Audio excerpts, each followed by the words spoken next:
ಒಂದು ಕ್ವಶನ್ ಕೇಳಬೇಕಾಗ್ಯದ. ಹಾಂ, ಥೈರಾಯ್ಡ್ ಅಂದ್ರೆ ಏನು, ಅದು ಹೆಂಗೆ ಗುರುತು ಮಾಡ್ಕೊಳ್ಳೋದು? ಥೈರಾಯ್ಡ್ ಅಂದ್ರೆ ನೋಡುವುದು ಒಂದು ಸಿಂಪಲ್ ಗ್ಲ್ಯಾಂಡ್ ಇರ್ತದೆ. ಇದಕ್ಕೆ ಥೈರಾಯ್ಡ್ ಅದ ಗೊತ್ತಾಯ್ತು. ಇನ್ನು ಥೈರಾಯ್ಡ್ ನಮಗೆ ಬಂದದ ಅಂತೇಳಿ ಹೆಂಗೆ ಗೊತ್ತು ಮಾಡ್ಬೇಕಂದ್ರೆ, ಈಸಿಯಾಗಿ ನಿಮಗೆ ಈಗ ನೋಡು ರುಟೀನ್ ಸದ್ಯಕ್ಕೆ ನಿಮಗೆ ಎಲ್ಲರಿಗೆ ಹೆಂಗೆ ಅನಿಸ್ತದೆ ಗೊತ್ತೇನು, ಸ್ವಲ್ಪ ನಡೆದೆವು, ಸ್ವಲ್ಪ ಇದು ಮಾಡಿದೆವು, ಸ್ವಲ್ಪ ಕೆಲಸ ಮಾಡಿದೆವು, ಒಮ್ಮೆ ಸಡನ್ ಟಯರ್ಡ್ನೆಸ್ ಬರ್ತದೆ, ದಣಿವಾದಂಗೆ ಆಗ್ತದೆ. ಎಲ್ಲರಿಗೆ ಏನು ಅನಿಸ್ತದೆ, ಸ್ವಲ್ಪ ಏಜ್ ಪ್ರಮಾಣಲಿ ಆಗಕತ್ತೆ ಏನಂತೇಳಿ. ಅದನ್ನೂ ಇರ್ಬೋದು, ಖರೆ ಥೈರಾಯ್ಡ್ದು ಇದು ಒಂದು ಲಕ್ಷಣ. ಇನ್ನು ಎರಡನೇ ಲಕ್ಷಣ ಏನಪ್ಪ ಅಂತಂದ್ರೆ ಹೇರ್ ಫಾಲಿಂಗ್. ವಯಸ್ಸಾದಂಗೆ ಕೂದಲು ಉದುರ್ತಾವತ್ತೆ ಎಲ್ಲರೂ ಅನಿಸ್ತದೆ, ಬಟ್ ಅದು ಥೈರಾಯ್ಡ್ದಿಂದನೂ ಕೂದಲು ಉದುರ್ತಾವೆ.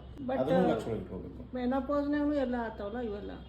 Menopause thyroid related symptoms. Menopause ಒಳಗೆ ಹೆಂಗಿರ್ತದೆ ಗೊತ್ತೇನು, ಹೆಣ್ಮಕ್ಳಿಗೆ ಥೈರಾಯ್ಡ್ ಅಂದ್ರೇನು ಹಾರ್ಮೋನಲ್ ಚೇಂಜಸ್.